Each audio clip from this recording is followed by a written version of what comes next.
I'm Julia Harrison. I'm the director of the Frost Centre for Canadian Studies and Indigenous Studies, and it's my real pleasure to welcome you to the second lecture in the North at Trent 2013 series.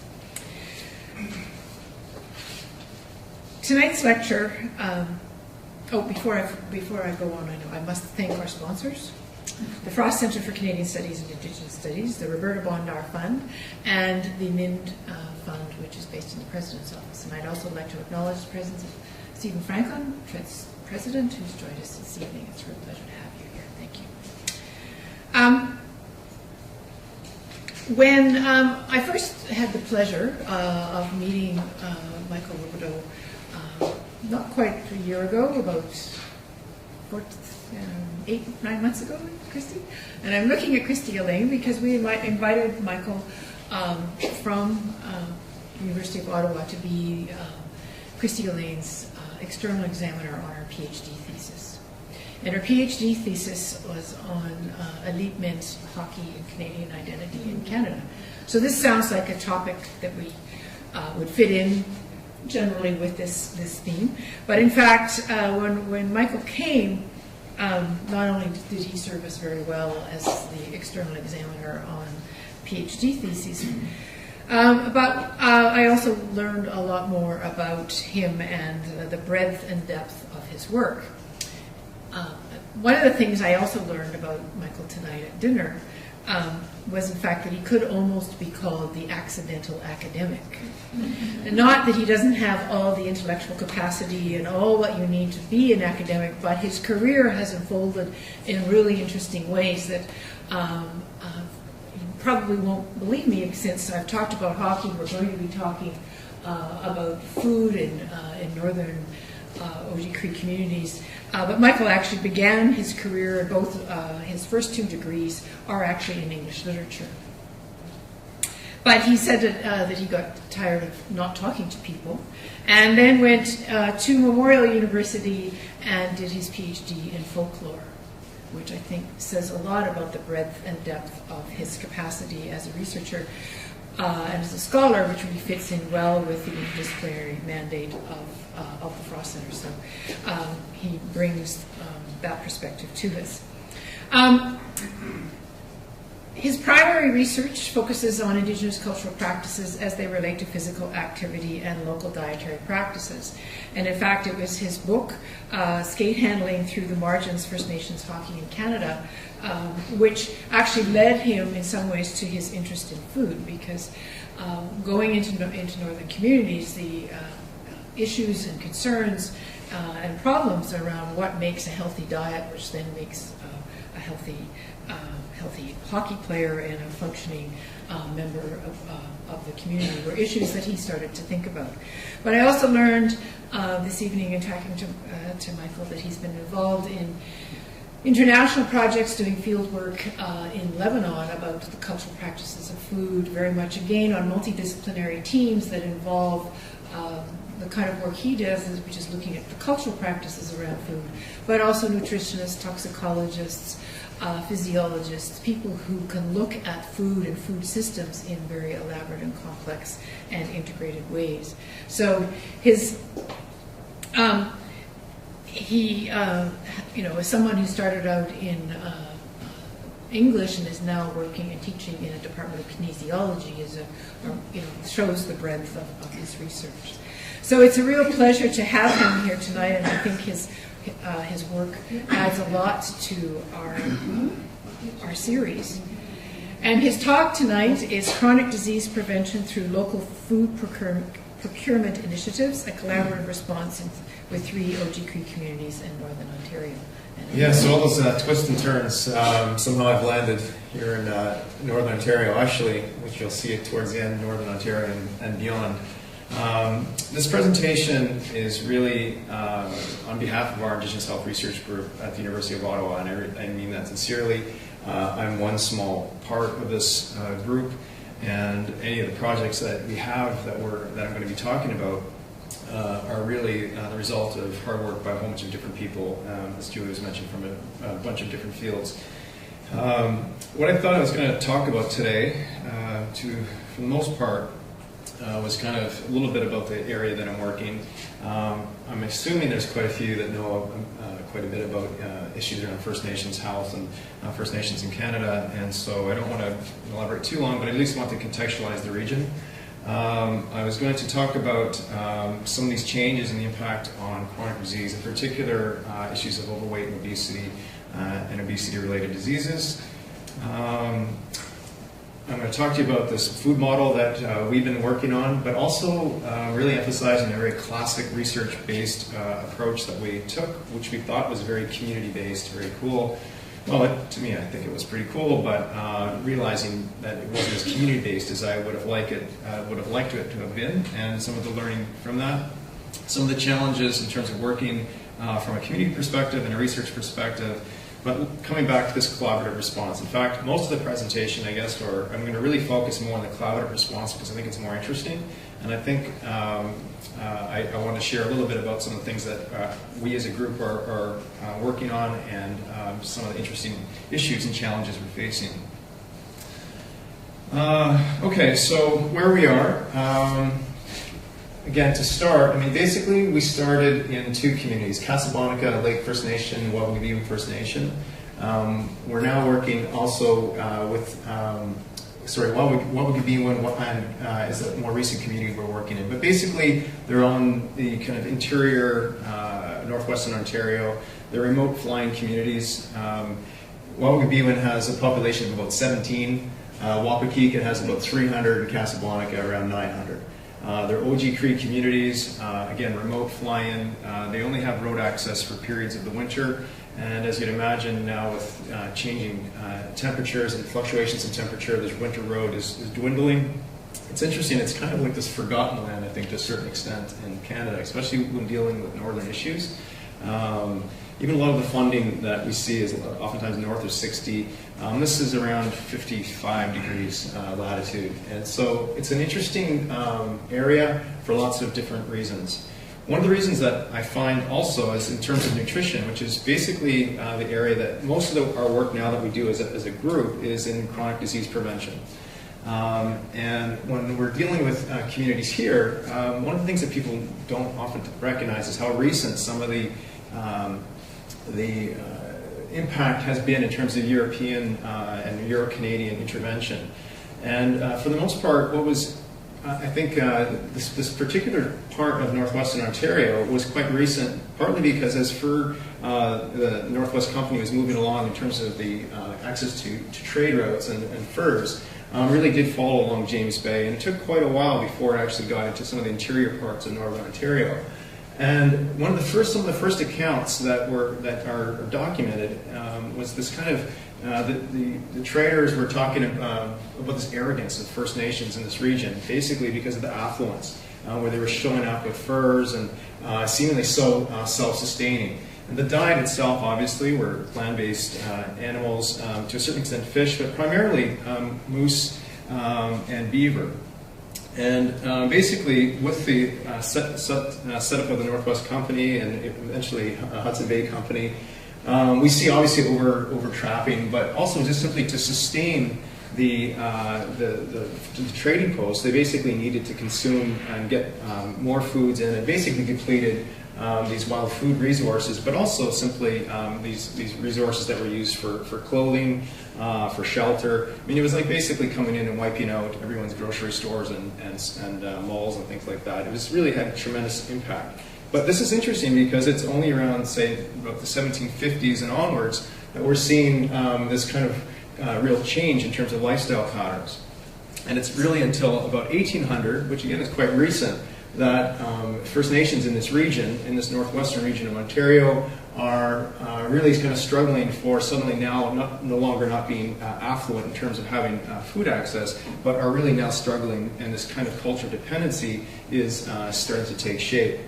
But oftentimes when people talk about nutrition transition, I'm not too sure if there's nutritionists in the room, but people who work in the areas of nutrition transition really do talk about it as kind of a simple step, where people have gone from either kind of eating from the land and suddenly being influenced by market foods or store-bought foods. But when you look at it again, these nutrition transitions are much more graduated. So moving, for example, from being very much reliant on moose and beaver for food and for material resources, but then suddenly requiring then to move to other tertiary food sources like rabbit, more fish, birds, and different food items. It's only this kind of gradual erosion of all food resources that we suddenly see this change. But it's not until really around the 1950s where we see really dramatic nutrition transitions from moving from off the land to more market-based food diets. And again, this region is quite unique in the sense that, I mean, the initial treaties that were signed around 1904 and 1905, nothing really happened until the adhesions of this treaty, Treaty 9, in about the late 1920s, early 1930s, where we see now this kind of enforced settlement pattern where people are being required to locate themselves into permanent communities. We're starting to see permanent stores, which is now changing the dietary dynamic incredibly. Even though people are still relying on the land for food to a heavy extent, the store, the permanent creation of settlements makes permanent stores and access to food much more readily available. And so this had this huge transformation from these semi-nomadic lifestyles where people were moving, following food resources, to now this permanent settlement, creating more sedentary lifestyles for sure, but also, again, this whole issue of food access. Okay, having from about the 1950s to 1960s onwards, this ready and steady supply of food, which doesn't require a whole lot of activity to go and get. But this is really a blink of an eye in terms of basically cultural adaptation. Even from a physiological perspective, these changes are dramatic. And so what we're seeing again is this real transition here from almost relying entirely from off the land foods to relying very extensively from market food, is something that's had important health impacts. And even when people have talked about from a local perspective the advantages of eating from the land, there's lots of scientific and local knowledge about the actual benefits of these types of food sources. So our project, to a certain extent, is a response to that.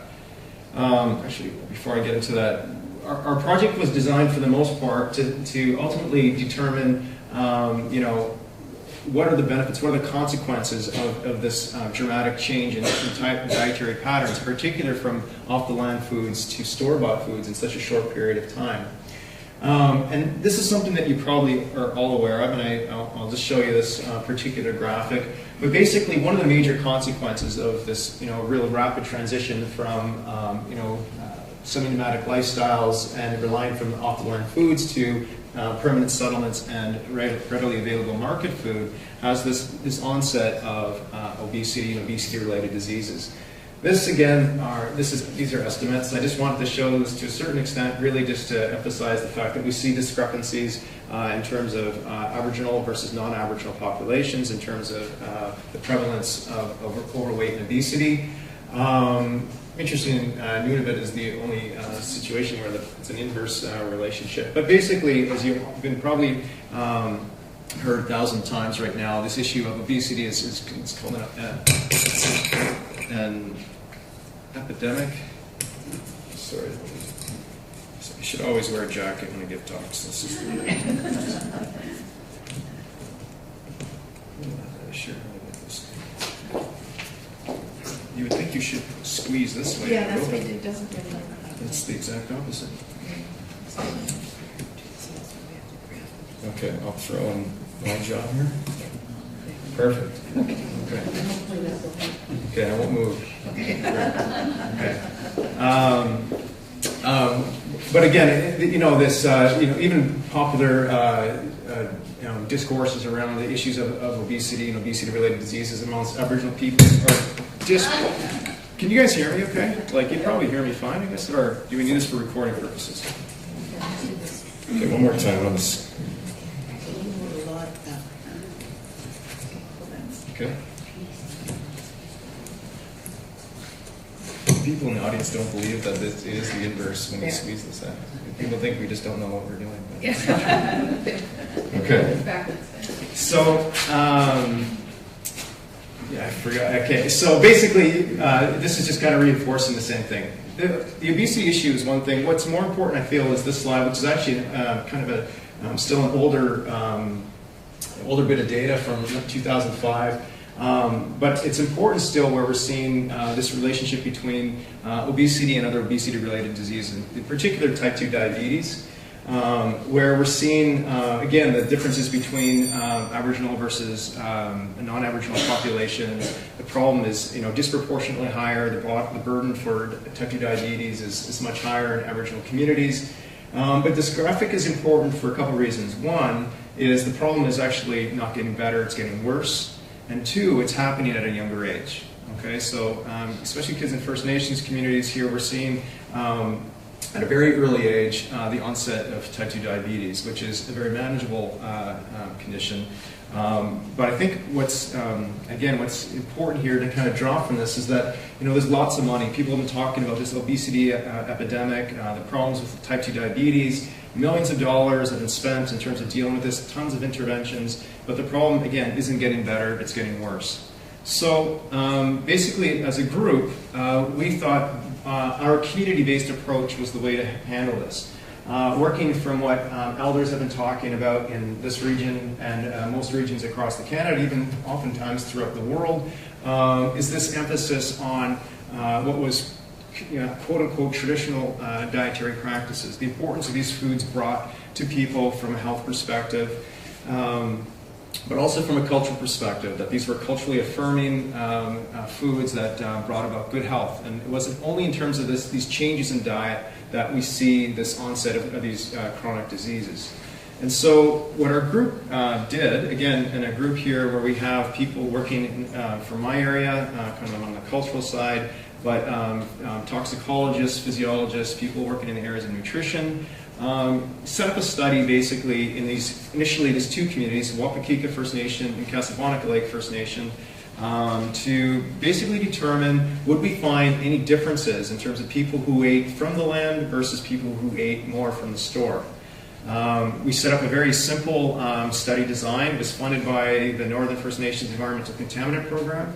And this program itself is one of the few programs that funds this type of research south of 60. But it was basically a contaminant grant. And again, talking about all the different hats I wear now. So I was kind of a contaminant specialist for a period of time as well. So, but basically, as the principal investigator, I was the one that, when working with these communities, we were able to get the funding and set up the study. And so my job is really to determine when people talk about traditional food consumption, what does it mean? A lot of people would say, yeah, I eat traditionally, but that might mean eating deep fried fish, walleye, every second Saturday.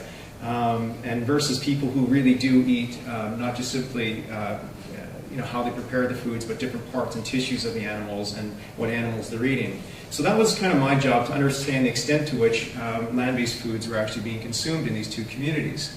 The second objective was to assess if there was any significant differences in terms of the prevalence of obesity and type 2 diabetes between what we initially called wild food consumers versus low wild food consumers. And I'll explain a little bit how that came to be.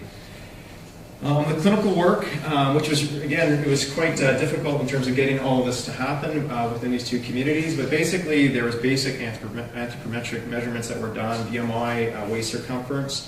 But there was a second stage where we did blood extractions in 72 individuals, and I'll explain to you a little bit how the recruitment worked. But basically, they were given an oral glucose test, which is basically kind of a simple way of saying they drank sugar and saw how their body responded to it.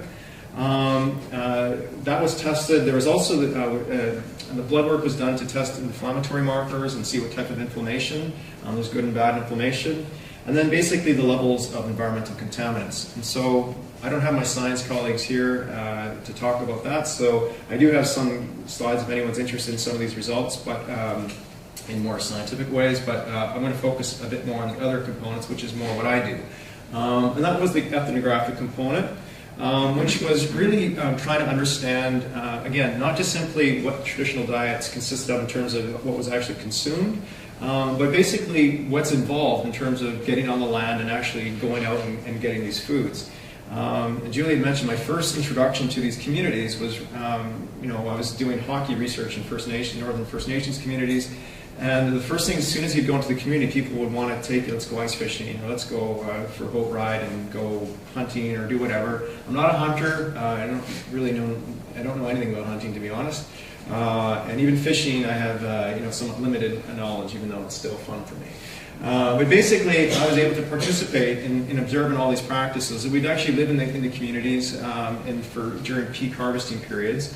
And it was, that was a huge component to the study, which I'll explain in a few minutes. But also then the semi-structured interviewing with all the participants and potential recruits to basically establish these dietary patterns and understand what we tried to do was establish extremes, people who ate almost entirely from the store versus people who ate almost entirely from the land. At least that was the theory behind it. The traditional food practices, this was something that was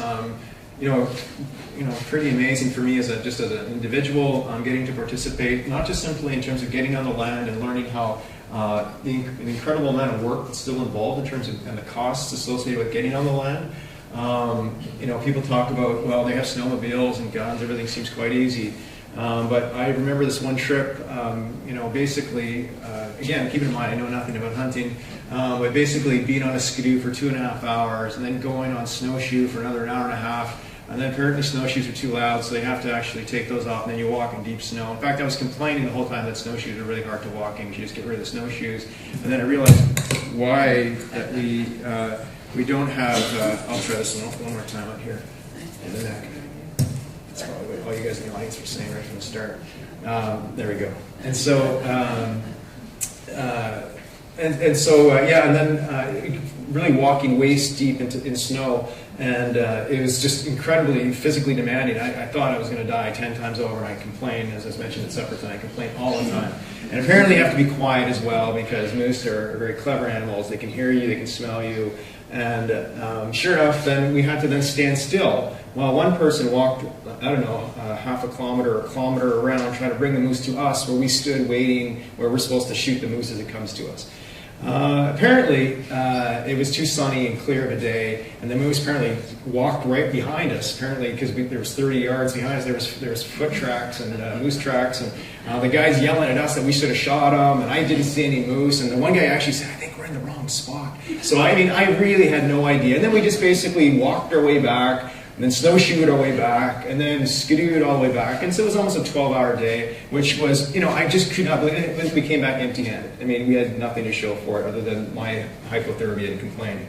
So it was incredible. But aside from the actual harvesting of food or going on the land, basically the preparation that's involved in it. So, going fishing, and when I was a kid, if we got 2 fish, that was great. They're literally catching, sometimes by net, but even line fishing, could be 50, 70 walleye or something. And so that's all great, but then someone has to clean it. And it's a lot of work to do this, and watching the go-go's or the grandmothers basically preparing and cleaning fish, and literally going through them in 30 seconds, cleaning a fish. It's just really amazing to see, and just the learning and the amount of social interaction, all these things. That's kind of what I was doing, and it was really rewarding. But through all that, basically what we did determine, which is this is a relative scale of kind of these food patterns, which is really people who eat very high wild food, meaning we have a kind of a scale starting around 60, which would be about at least twice a month, to people who eat a 90 scale, which is at least more than once a week eating traditional food. And we did this, again, trying to create this range versus people who ate very little. There was no one in the community that relied entirely on off-the-land foods or traditional food. And at the same time, everyone in the community at least one point in time had participated in a feast, so had access to these foods. But we were able to determine a clear range in terms of dietary patterns and what we would call extremes. And I can explain this to those who are more sciencey in the crowd, that these were confirmed later after the fact by using stable isotopes, which you can basically see their biomarkers in terms of what people are eating, but also the contaminant profiles match this exactly, but I'll explain a little bit later. So after all this work that we did, we basically found out through all the clinical work and through these clear divisions in terms of dietary practices, something that was a bit unfortunate is that basically we didn't see any differences between people who ate from the land versus people who ate from the store. And in fact, what we found were numbers in terms of the rate of overweight and obesity is some of the highest in the world. And prevalence of being overweight around 96, 97%, over 66% obese, and 1 in 3 were diabetic. And so these numbers literally are some of the highest numbers in the world. And again, we came away with really nothing. We could leave the community a positive way, because basically we said it really didn't matter what you were eating, at least because of what we saw, you're basically in not great shape. And so basically what we did was we had to give a report back to the community, and we had to explain to them that in terms of inflammation as well, one of the other things that we did measure, again, there was no difference between people who ate from the land versus people who do eat from the land. I can tell you something that's more recent that's coming out, and we're going to be publishing a paper. The only thing that, in a positive side, is that we are seeing different fatty acid profiles in people's blood, meaning people who ate traditional foods had more variety in their polyunsaturated fatty acids, which is a good thing. But even that, we're not seeing any real health benefits because, well, I can explain that in a few seconds. Basically, the reason for this is that even though it was very clear that traditional foods and land-based foods were a very important part of the communities, part of their cultural practices, and to a certain extent even part of people's diets, it still made up a relatively small portion of the actual food that was consumed, meaning that they're still eating a lot of food from the store, but not just food from the store, but very low quality foods, right? So there's a huge intake in terms of pops and chips and processed foods, things that are very easy to eat, and you don't have to prepare for them. And in fact, they're even costly. They're less costly than some of the healthier food options in the store.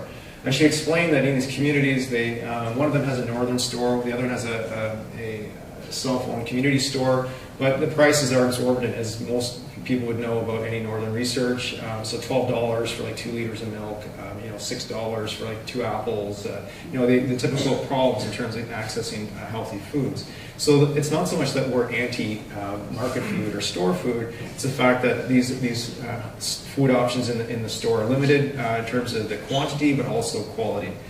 So these are the main things. So before I get to that, so basically we gave this report and said to people that yes, in fact, what we found was that you're, in terms of overweight and obesity, are the highest in the world. Type 2 diabetes, this is a critical issue in the community. No differences in terms of food. The only thing we did find ultimately was that those who ate more traditional food had a greater contaminant burden, higher mercury and higher PCBs. All right? And in fact, the PCB values were quite scary high. Not Greenland high necessarily, and some of these work in the northern Arctic, but some of them approximated some of those numbers. And so, again, it's a real issue. So we're basically saying nothing positive. And about traditional food, we say, yeah, traditional food is good for you, I guess, to a certain extent, and but you're not getting enough of it, and so these are the problems. So basically, an elder in the community even said at one point, he goes, so this is going to be another report, and it's going to go on the shelf. Thanks very much. And it didn't feel very useful. And so, very luckily, we actually, one of our presentations we were giving at I think it was one of the obesity, the CON meetings or whatever, the Canadian Obesity Network. We met someone and they introduced us to someone else. We basically got access to an application which I didn't even think was real. It was through the Canadian Partnership Against Cancer. I'm not too sure if anyone knows of the CLASP initiative. In fact, does anyone know of the CLASP initiative? You can put up your hand if you don't. CLASP is basically the Coalition's Lincoln Action and Science for Prevention. People in the room who do research, you should know about this because the last chunk of money they received is about $250 million from the federal government, and They are funding coalitions, not necessarily research, but basically people who are working in multi-sectoral types of projects working to deal with chronic disease. The CPAC is actually arm's reach out of a group out of Health Canada. Out of Health Canada, and initially started with the mandate of cancer prevention, reduction, but is now basically any chronic disease. And so we did this application with a whole bunch of people across the country, and none of them I knew. Our group was asked to be part of it because we were doing working with First Nation groups. We were the only kind of First Nation component of the project, and we asked for $2.5 million. I thought it was an absolute joke. We said, well, if we're going to do it, let's ask for like $400,000 to go directly to the communities, and they could build infrastructure to help build capacity around local food procurement. And we got it. And I was like totally shocked. It was the easiest application I've ever written, in the sense that they all did it. I didn't do anything. And I'm still to this day somewhat shocked that we received it. And I'll tell you a little bit about some of the work from that. But from that application, we then were able to apply for a grant with the Public Health Agency of Canada, the Innovation Strategy. I don't know if anyone's heard of that. The Innovation Strategy, good. So we were funded for that, and that was about, $200,000, whatever it was, for 1 year to basically build gardens or work with gardens in these northern communities. But the money goes largely to the communities themselves. And so we were successful in that. And so this is the Public Health Agency application. And so I was, in fact, initially not really keen on doing garden stuff, but one of the communities built their own garden as part of a class project. And so we said, okay, well, if you guys want us to apply, considering kind of the colonial history around some of the garden stuff in the northern communities, they wanted to do it. They never had a garden in this community, and the money helped build these gardens. So basically what we did with this funding, yes? Just a question, what time frame are we looking at for this application and this process? Sure. Receiving these funds? Okay, so because we're in the second stage of both right now. So the first stage of the class grant was in 2009. It was a 3-year project. And so we've been renewed, so we're now in the second stage of that, and I'll tell you a little bit about what that happened. The innovation strategy, because we were successful, we were then invited to now the second round, which we haven't found out if we were successful or not. So, so we're just beginning the second phase of CLASP. And so basically what CLASP is, again, it's not research money. In fact, what our involvement in the project is, we're working with communities doing chronic disease prevention. Our CLASP is called CACO, and I'm learning all these acronyms. CACO is Collaborative Action on Childhood Obesity, we never work with kids, our group, never. And so, but we're part of this CACO, Collaborative Action on Childhood Obesity, and we just basically spun it around trying to get funds to communities to do what they wanted, which is really to start building capacity around local food procurement initiatives. And we didn't know how it was going to work, but that's where the third community came in, Waterloo came in. So we have 3 communities, at the time we were working with 3 communities, and we provided them about $400,000 over 2.5 years to basically build infrastructure for local food procurement. So again, one of the communities decided one of this, and they have the autonomy to build their food strategy however they see fit, however they want to do it.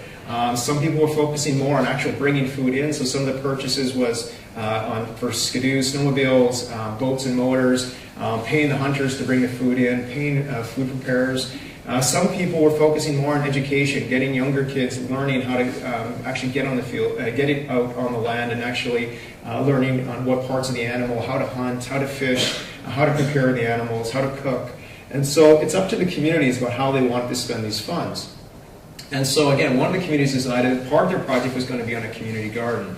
So that's where the Public Health Agency project came in, and so the communities who wanted to do gardens, funding was given to help, and we provided a little bit of expertise on the horticultural side to help build some of that. But basically, it was quite incredible. Over 2.5 years, each community developed their own food strategy. The community garden work, which again, I don't really know anything about gardens. We're lucky to have a few people in our group that did. But basically working in northern communities that really don't have a history with gardening, And we're learning like from scratch about how to actually do it, and from literally plotting the land to the planting itself. And this was the first year where this worked, and incredible yields. I mean, and even by Facebook, all the communication, people are talking about eating fruits and vegetables for the first time, and what it's like to have fresh strawberries, and they were growing squash and growing all these things which we didn't think was possible. And they're the ones that are doing it. This second year, they did it without our funding, but their gardens got killed by cutworms. I guess apparently cutworms are not very good for gardening. So that was pretty bad, but they still were able to get pretty decent yields, but their gardens were hit. So we are working on those, on building food capacity, but there's also this component on food distribution. I'm not too sure how familiar you are with this, but one of the things that we have to do, report back to our funders to say, yeah, these are all great things that are happening at the community level, but this is a chronic disease prevention strategy. And so who's getting access to these foods? And how can we ensure that it's actually having some sort of impact? And that's one of the more sensitive issues because communities have always had their own informal food sharing strategies. And for us to say, okay, well now we need everyone to actually have access to these foods, it's a sensitive issue, and so how food is being distributed is something we've been talking with the communities, and so we did work with them on improving the school breakfast program, formalizing community feasts. This particular image on the bottom was quite a successful one, where all the foods at this feast were actually locally produced. And so, it was like moose sausage. We have part of our group is a nutritionist, but also a chef who actually does cooking workshops with young moms, learning how to prepare foods very cheap, very affordably, but also quite nutritiously. So making moose cabbage rolls, doing some really interesting but still simple recipes. And that's basically this kind of CLASP FAC initiative. So for us to reapply, and so this we've reapplied for the second round of CLASP, with CAECO 2. This is part of the dilemma about working with these kind of funding agencies. They say, well, you can't apply unless you move outside of your jurisdiction. And we've been working again in Northern Ontario for about 10 years now, and it's taken a lot of time to build rapport and trust. And we do finally feel like we are, to a certain extent, getting what community-based research is about, where the communities are the ones that are identifying what they want, and we're responding. We're becoming more facilitators in terms of some of the research and funding. But they said you have to move outside of your jurisdiction, and so we've been kind of as a result of the success of some of the project activities that the communities are doing, and us giving talks like this, communities have asked to participate. And we were really lucky that we now have 9 communities that are participating, so ranging from British Columbia, Yukon, Northwest Territories, and an additional community in Northern Ontario. And for the Public Health Agency grant, again, is the same issue. We're now working with Robidoux in urban Aboriginal context in Ottawa as well. But basically, this has created a whole bunch of challenges in terms of trying to build rapport, trust. And this has been 6 months now into the project, or a little less than 6 months. And the only thing that we can say is that by basically just simply asking communities to give us what their project plan is, us providing the funds by their project plan, and they report to us what are the success measures that you want to see happen from this. And so far so good, but it's been quite stressful in terms of trying to deal with a project of this magnitude. So I'm just going to kind of summarize. I don't know even how long I've been going on. I'm kind of rambling maybe a bit, but basically this is something, again, as researchers, and it's been a real lesson for us in the past 2 years about, that we've talked about these kind of gross disparities, health disparities among Indigenous peoples, really around the world, not just in Canada, to the point that, this issue of obesity has been like one of these, it's been pathologized to a certain extent. And again, these issues are being well funded by CIHR and other major research programs, but really little is happening. In fact, the problem seems to be getting worse. And so what we're suggesting is that there needs to be a response, a much more collaborative response. Really working with communities for sure, and again learning what community-based research is about, which we are again still learning what this means, especially when you think about applications and how you apply for funding. Oftentimes we hear about these things last minute and saying, okay, well, do you guys want to participate or not? And the whole kind of issue of engagement sometimes is challenging. But I think we are still learning. But these approaches then need to be basically in line with cultural practices. And I think even though we didn't have the positive results we wanted to share in terms of the first phase of the initial classic research approach, it is clear again that these cultural practices are important and of real value to the communities. And these foods do play an important role. But I think as researchers and scientists that we need to really move beyond our own comfort levels. For me personally, even working with people who work from biophysical sciences, it's quite painful at times. And if there's any people who work in biophysical sciences, I'm sorry, and they say the same thing about me, but even just simply trying to write a paper together where apparently you don't use any verbs or anything like that. It's just incredible. Like there's 9 words and your paper's done. And then coming back from my side, I have to just explain everything and they're just going to cut to the chase. I mean, just simply writing a paper is really difficult. But at the same time, I think I can't imagine even conducting work that we're doing from all this fantastic expertise and all the meetings and discussions about things, and I think it's really rewarding. But again, moving beyond just the research component and looking at different levels of not just simply government, but NGOs and other groups that are basically really working, doing amazing things, trying to work towards improved health. And for us, I mean, we look at health really through the lens of food and improved nutrition, but I think this is really key.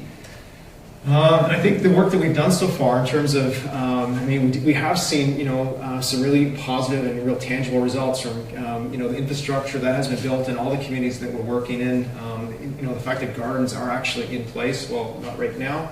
But I can tell you, even the learning, where I was digging, holing roots out in one community, and we finally got this one row of something planted, I can't even remember what it was, and then it went to -6 overnight, and then a snowstorm hit. And so it was like we're all learning about, what this means to be gardening in these regions. And so I think these are really positive things. And so I guess I'll just say thanks for, first off, inviting me. I'm really pleased. Thanks, Julia, for inviting me to contribute and to getting to meet all of you. And all of these, our communities that we've been working so closely with, they're the reason, this is the product of their work. And of course, CLASP and CPAC and Public Health Agency of Canada. So I guess that's it. Identity in Canada. So this sounds like a topic that we would fit in generally with this theme. But in fact, when Michael came, not only did he serve us very well as the external examiner on PhD theses, but I also learned a lot more about him and the breadth and depth of his work. One of the things I also learned about Michael tonight at dinner was in fact that he could almost be called the accidental academic. And not that he doesn't have all the intellectual capacity and all what you need to be an academic, but his career has unfolded in really interesting ways that you probably won't believe me, since I've talked about hockey. We're going to be talking about food in northern Oji-Cree communities. But Michael actually began his career, both his first 2 degrees are actually in English literature. But he said that he got tired of not talking to people, and then went to Memorial University and did his PhD in folklore, which I think says a lot about the breadth and depth of his capacity as a researcher and as a scholar, which really fits in well with the interdisciplinary mandate of the Frost Center. So he brings that perspective to us. His primary research focuses on Indigenous cultural practices as they relate to physical activity and local dietary practices. And in fact, it was his book, Skate Handling Through the Margins, First Nations Hockey in Canada, which actually led him in some ways to his interest in food, because going into northern communities, the issues and concerns and problems around what makes a healthy diet, which then makes a healthy hockey player and a functioning member of the community, were issues that he started to think about. But I also learned this evening in talking to Michael that he's been involved in international projects doing field work in Lebanon about the cultural practices of food, very much again on multidisciplinary teams that involve the kind of work he does, which is that I'm going to be talking about are really the result of hard work by a whole bunch of different people, as Julie has mentioned, from a bunch of different fields. What I thought I was going to talk about today, for the most part, was kind of a little bit about the area that I'm working.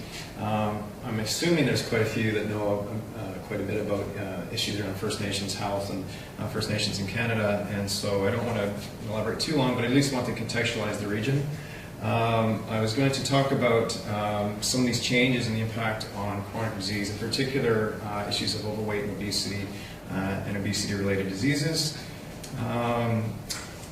I'm going to talk to you about this food model that we've been working on, but also really emphasizing a very classic research-based approach that we took, which we thought was very community-based, very cool.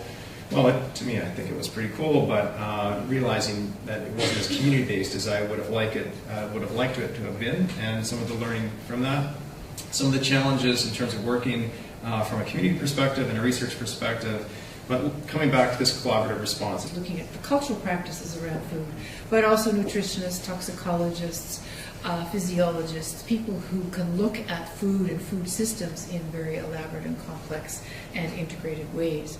So his, as someone who started out in English and is now working and teaching in a department of kinesiology, shows the breadth of his research.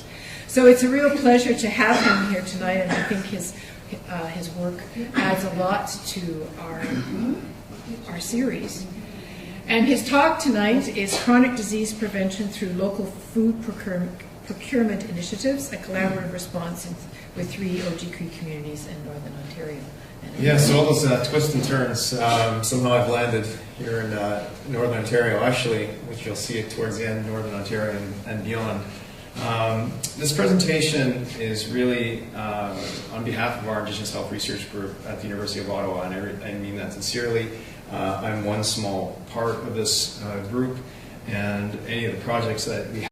I'm Julia Harrison. I'm the director of the Frost Centre for Canadian Studies and Indigenous Studies, and it's my real pleasure to welcome you to the second lecture in the North at Trent 2013 series.